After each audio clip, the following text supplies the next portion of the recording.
Hello everyone, Jai Hind. Welcome to Jha sir academy for IAS. हम करने जा रहे हैं मेंस का प्रीवियस ईयर क्वेश्चन एनालिसिस और आज हम देखेंगे general studies paper 2 Indian polity section से एक question.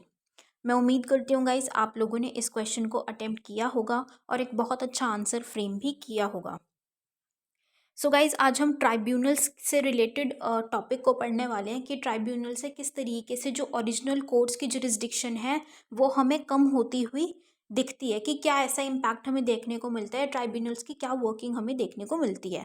So it is going to be an very important session guys. आपको ट्राइब्यूनल से रिलेटेड बहुत ही इंपॉर्टेंट पॉइंट्स मिलने वाले हैं आज, तो प्लीज़ उन पॉइंट्स को अपने पास लिख के रखिएगा, नोट करके रखिएगा प्रॉपर तरीके से। That will help you a lot in the near future.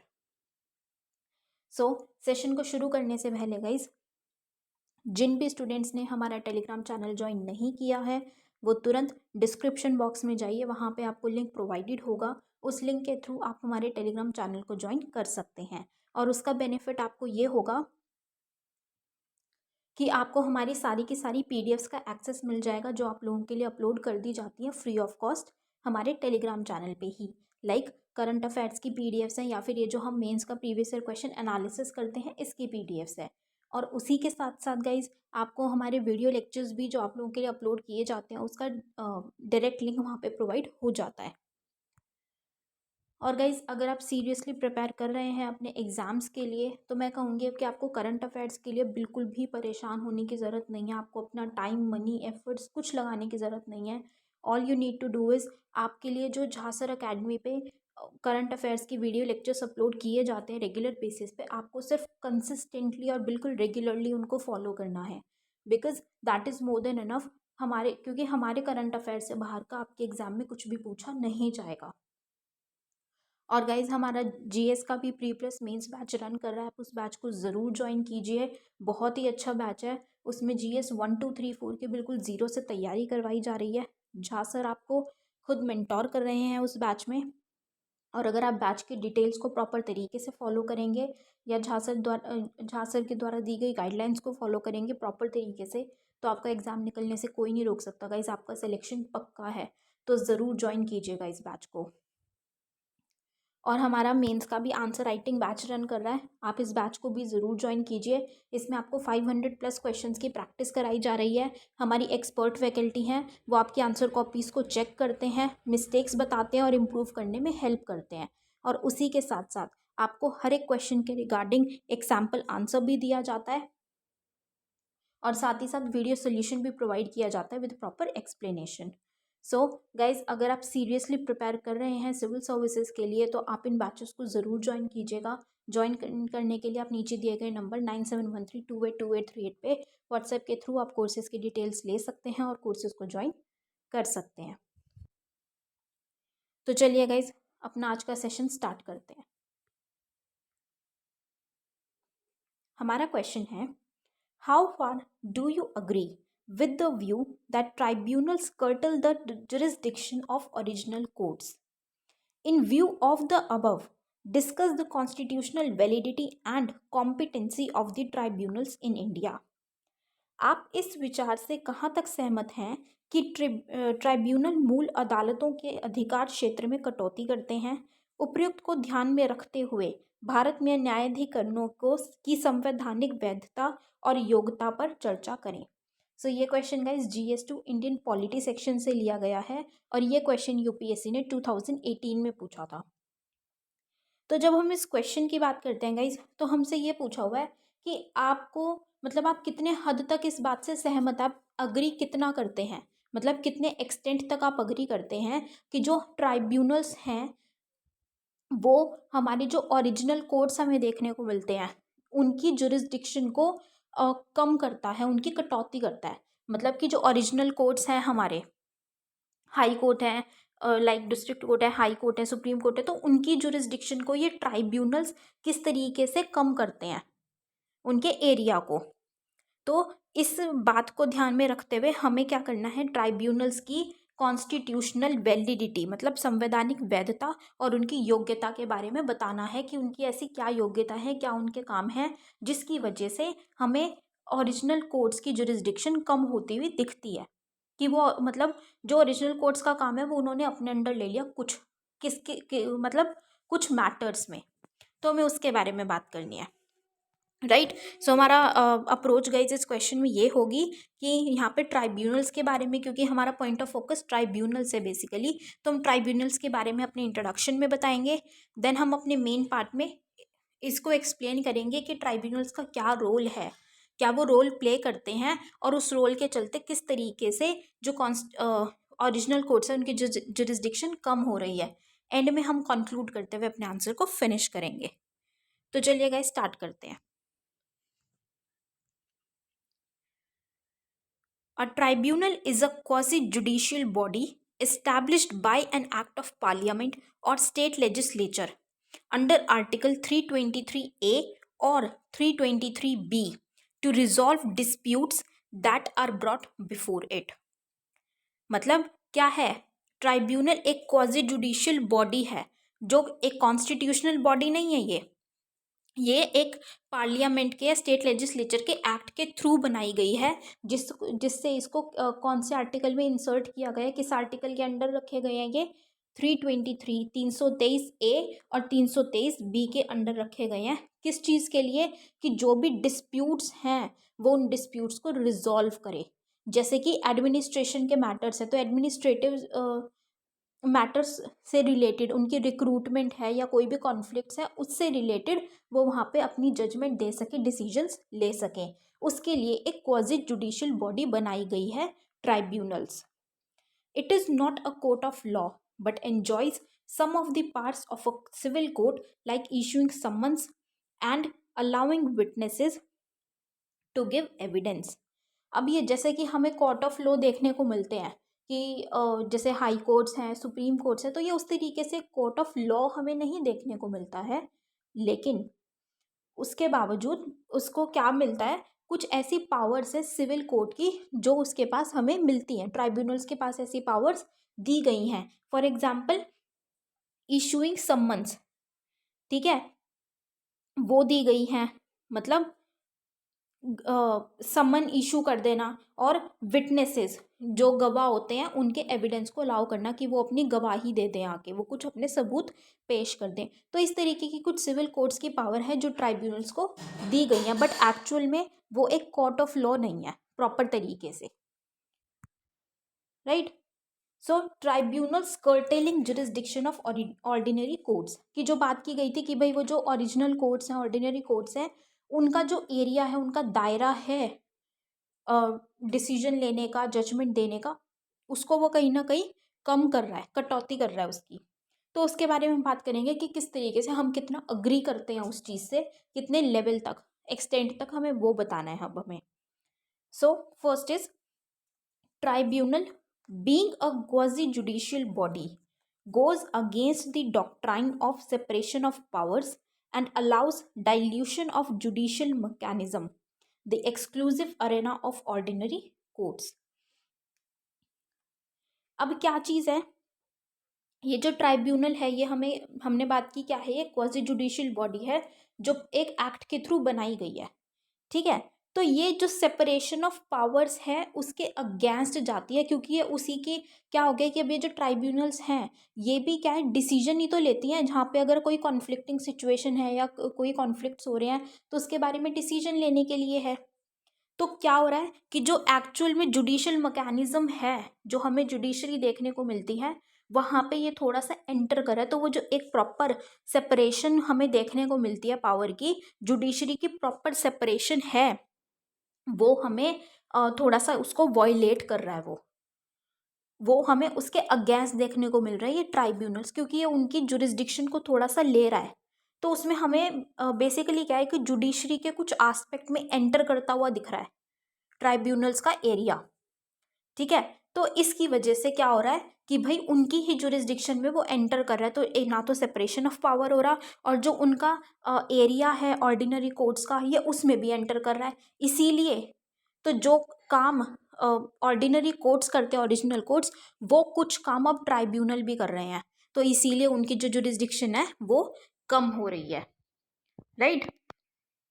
Next is the supreme court in Chandra Kumar case held that the power of the High Court under Article 226 and 227 to exercise judicial superintendence over the decisions of all courts and tribunals is a part of the basic structure of the Constitution. अब क्या चीज़ देखी गई थी कि supreme court में एक case आया था, जिस केस का क्या नाम था, चंद्र कुमार केस, 1997, 1997 में। ठीक है, तो उस केस में क्या बोला गया था कि जो हाई कोर्ट की पावर हमें देखने को मिलती है आर्टिकल 226 और 227 में, अनुच्छेद 226 और 227 में, तो वो किस लिए है, वो पावर क्या है कि वो उसमें मतलब वो सुपरिटेंड होंगे, सुपरिटेंडेंस होगी, मतलब कि उन्हीं की सुपीरियर रखा जाएगा उनको बाकी डिसीजंस में, दूसरे कोर्ट्स के मुकाबले, मतलब दूसरे कोर्ट्स के डिसीजन पे या फिर जो ये ट्राइब्यूनल्स डिसीजन लेंगे उनके डिसीजंस पे उनको ही मतलब उनकी सुपरिटेंडेंस है, उनकी सुपीरियोरिटी है, और ये एक बेसिक स्ट्रक्चर का पार्ट है जिसको चेंज नहीं किया जा सकता, अमेंड नहीं किया जा सकता, या फिर ये पावर कोई भी दूसरी कोर्ट या ट्राइब्यूनल नहीं ले सकती। ठीक है, तो ये एक सुप्रीम कोर्ट की जजमेंट के दौरान एक केस के अंदर ये जजमेंट दिया गया था कि जो हाई कोर्ट की अथॉरिटी है या जो हाई कोर्ट के डिसीजंस होंगे वो सुपीरियर होंगे, वो ऊपर माने जाएंगे बजाय कि दूसरे कोर्ट्स और ट्राइब्यूनल्स के डिसीजन से। ठीक है, और ये किसका पार्ट है, बेसिक स्ट्रक्चर का पार्ट है। बेसिक स्ट्रक्चर जैसे हम जानते हैं कि जो केशव नंदा भारती केस था उसमें बताया गया था, क्या सेट किया गया था कि जो बेसिक स्ट्रक्चर है उसको अमेंड नहीं कर सकते, उसको चेंज नहीं कर सकते, तो ये बेसिक स्ट्रक्चर का ही पार्ट है। However, decisions of some of the tribunals, like National Green Tribunal, continue to be taken on appeal only before the Supreme Court, bypassing the High Court as Court of Appeal, depriving them of their power of judicial review.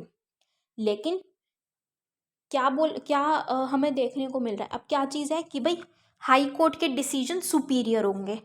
ठीक है, तो high court को मतलब कि दूसरे जो courts हैं, supreme court की बात नहीं हो रही है यहाँ पे, दूसरे कोर्ट्स में जो हाई कोर्ट से सबऑर्डिनेशन में हमें हाई कोर्ट के नीचे दूसरे कोर्ट्स देखने को मिलते हैं या फिर ट्राइब्यूनल्स हैं, उनसे सुपीरियर हाई कोर्ट है। तो अगर वहाँ पे कोई ऐसा ही अपील करनी होती है तो किसी को तो वो हाई कोर्ट में अपील करेंगे, लेकिन कुछ ट्राइब्यूनल्स के डिसीजंस के ऊपर हमें क्या देखने को मिल रहा है, जैसे कि नेशनल ग्रीन ट्राइब्यूनल है, तो वो क्या करते हैं, वो डायरेक्टली सुप्रीम कोर्ट में अपील करते हैं, सुप्रीम कोर्ट में अपनी याचिका दायर करते हैं, जो भी उनको उनका डिसीजन अगर उनको नहीं सेटिस्फैक्ट्री लगता तो वहाँ पे वो क्या कर रहे हैं, अभी हमने क्या बात की कि हाई कोर्ट उनसे ऊपर है, तो वो हाई कोर्ट पे ना जाते हुए वो सुप्रीम कोर्ट में जा रहे हैं डायरेक्टली। तो हाई कोर्ट की यहाँ पे बेसिकली क्या की जा रही है, निंदा की जा रही है, उनको उनकी जो जुडिशियल रिव्यू की पावर है उससे वंचित रखा जा रहा है कि हाई कोर्ट तो वहाँ पे अपनी पावर एक्सरसाइज ही नहीं कर पा रही है, जबकि हाई कोर्ट उनसे सुपीरियर है। तो वो केस एज अ अपील वो हाई कोर्ट के पास जाना चाहिए डिसीजन के लिए, बजाय कि सुप्रीम कोर्ट के पहले। तो यहाँ पे भी क्या हो रहा है कि जुरिस्डिक्शन में वो बाधा बन रहे हैं, उनकी जुरिस्डिक्शन में कटौती कर रहे हैं। Next is conferring a direct right of appeal to the Supreme Court from tribunals has changed the Supreme Court from a constitutional court to a mere appellate court and has also resulted in backlog of cases. अब जैसे हमने देखा कि जो tribunals हैं ये क्या कर रहे हैं, डायरेक्टली जो केसेस हैं या जो अपील्स हैं वो किसके पास लेके जा रहे हैं, सुप्रीम कोर्ट के पास लेके जा रहे हैं बजाय कि हाई कोर्ट के। तो अब कुल सुप्रीम कोर्ट जैसे हमारा हाईएस्ट कोर्ट देखने को मिलता है, बहुत ज़्यादा रिस्पेक्टेबल, तो उसको एक कॉन्स्टिट्यूशनल कोर्ट पे बोला जाता है।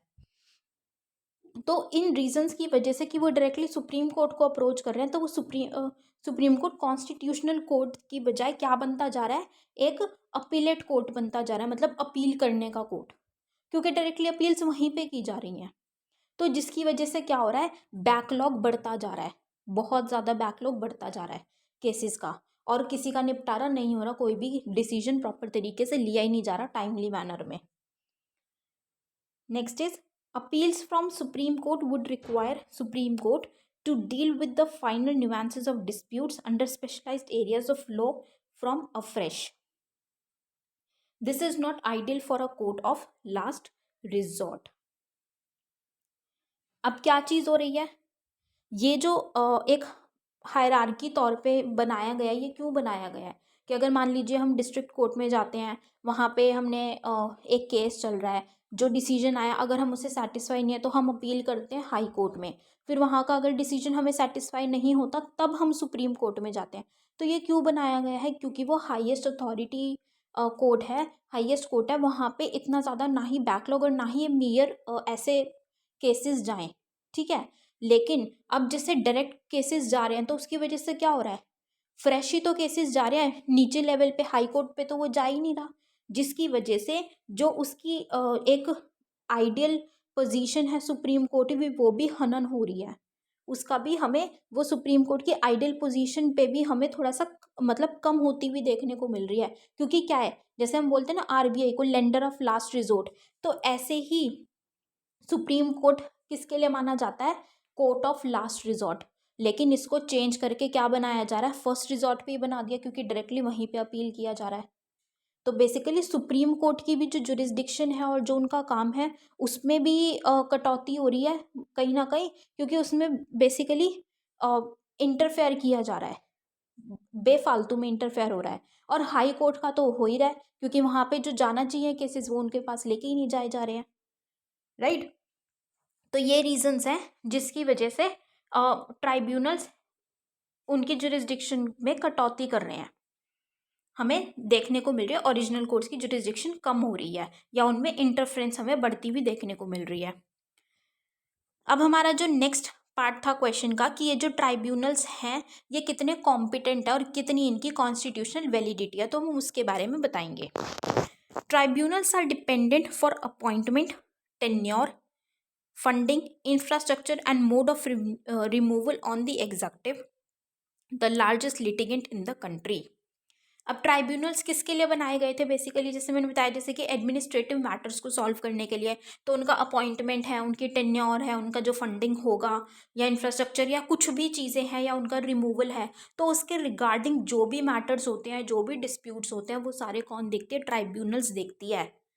ठीक है, तो बहुत ही एक तरीके से, बल्कि अगर हम पॉजिटिव मैनर में देखें तो बेशक से शायद उनकी जुरिस्डिक्शन में कर्टेलमेंट देखने को मिल रही है हमें ओरिजिनल कोर्ट्स में, बट कहीं ना कहीं वो एफिशिएंसी भी तो आ रही है, क्योंकि एडमिनिस्ट्रेटिव मैटर्स जो कोर्ट्स में लेके जाए जाते थे, अब इंडिया में हमें देखने को मिल रहा है कि कितना ज़्यादा बैकलॉग चलता रहता है केसेस का, कितना ज़्यादा बर्डन है, कितना टाइम लगता है कि डिसीजंस आने में, जस्टिस देने में। तो अगर इस तरीके के ये वाले मैटर्स चले जाएंगे तो वो थोड़ा सा कोर्ट्स के लिए भी ईजी हो जाएगा।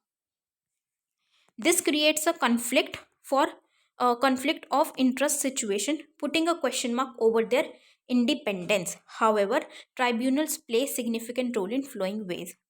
अब लेकिन क्या चीज़ होती है, ये डिपेंडेंट है, ये इंडिपेंडेंट नहीं है, ये डिपेंडेंट है एग्जीक्यूटिव पे, क्योंकि एडमिनिस्ट्रेटिव मैटर्स देखते हैं तो वहाँ पे जो पार्लियामेंटेरियंस हैं, एग्जीक्यूटिव्स हैं, वो वहाँ पे इंटरफेयर करते हैं, तो इसीलिए उनकी जो इंडिपेंडेंस है वो वहाँ पे ख़त्म हो जाती है, ये डिपेंड हो जाते हैं, जिसकी वजह से वो प्रॉपर तरीके से मतलब अनबायस तरीके से डिसीजन नहीं लिया जाता, वो बायसनेस आ जाती है, क्योंकि वो अपने इंटरेस्ट को भी देखने लग जाता है, तो वो कॉन्फ्लिक्टिंग सिचुएशन आ जाती है।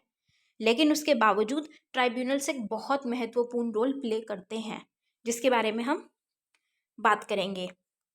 First is their administrative members can better appreciate the technical nuances of the matters brought before them and can enhance the quality of justice delivery system।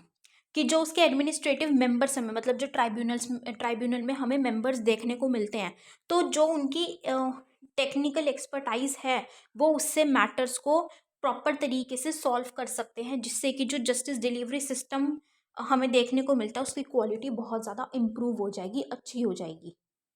ठीक है, next is they have flexibility and adaptability in adjudication as they are not restrained by rigid rules of procedure.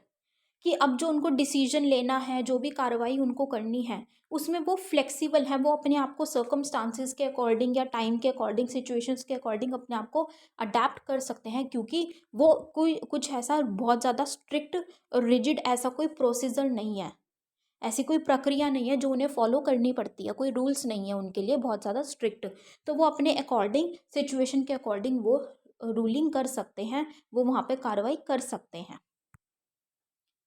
They are less formal, less expensive and a faster way to resolve disputes. वही चीज़ है, जैसे कि rigid rules नहीं है तो वो less formal है, ज़्यादा एक्सपेंसिव नहीं है, ज़्यादा खर्चा भी नहीं आता वहाँ पे, और फास्टर तरीका है कि वहाँ पे जो एडमिनिस्ट्रेटिव मैटर्स है जैसे कि वो सॉल्व हो रहे हैं तो जल्दी जल्दी हो रहे हैं वहाँ पे, क्योंकि वहाँ पे बैकलॉग नहीं हो रहा, बहुत ज़्यादा बर्डन नहीं है, और उससे क्या हो रहा है, जो कोर्ट्स पे बर्डन था वो भी कहीं ना कहीं रिड्यूस हो रहा है। They also give much needed relief to ordinary courts of law already overburdened with numerous suits। तो वही बात कर रहे हैं कि उनका भी जो बर्डन है वो भी कम हो जाता है, क्योंकि उनके पास जो इतनी सारी पहले ही केसेस देखने को मिलते हैं, तो ये वाले जो मैटर्स है वो ट्राइब्यूनल सॉल्व कर देते हैं, तो उनका भी बर्डन काफ़ी हद तक कम हो जाता है, तो वो बाकी केसेस को जल्दी जल्दी निपटा सकते हैं। सो अब हम एंड में वे फॉरवर्ड बताएंगे कि आगे का रास्ता क्या होगा, कि भाई ताकि वो उनका ज़्यादा जुरिस्डिक्शन कर्टेल भी ना करे जहाँ पे नहीं होना चाहिए। Given their benefits, tribunal should be revamped keeping in mind the 272 law commission report for restructuring of tribunals and the ruling of SC in Chandra Kumar case in bringing tribunals under independent agency. Hence, tribunals are meant to supplement ordinary courts and cannot supplant them. कि अब हमने benefits तो देखे, लेकिन जो 272 law commission था उसमें जो ट्राइब्यूनल्स को रिस्ट्रक्चर करने की बात की गई है, उनको ध्यान देने की ज़रूरत है। और जो हमने अभी सुप्रीम कोर्ट का केस देखा था, चंद्र कुमार केस, जिसमें हाई कोर्ट को ऊपर रखा गया था बाकी कोर्ट और ट्राइब्यूनल से, तो उस केस को भी हमें ध्यान में रखते हुए उसको इम्प्लाई करना है, और ट्राइब्यूनल्स को जो हमने देखा कि डिपेंडेंट हैं तो उनको इंडिपेंडेंट बनाना है, इंडिपेंडेंट एजेंसी के अंडर लेके आना है। और जैसे कि हमने पढ़ा कि ट्राइब्यूनल्स ऑर्डिनरी कोर्ट्स के लिए बेटर हैं, अच्छे हैं, क्योंकि वो उनका बर्डन कम कर देते हैं, लेकिन वो तो ठीक है, लेकिन वो इतना ज़्यादा ना करें कि उनकी जुरिस्डिक्शन कम हो जाए, मतलब उनको सब प्लांट ना करे, उनके ज़्यादा ऊपर ना जाए। ठीक है, so this was our way forward. So guys, this was all for this question. I hope you all have liked this analysis. अपना feedback ऐसे हमारे साथ comment section में ज़रूर share कीजिएगा. So with this we end up this session today here guys. Thank you so much. Have a great day ahead. जय हिंद.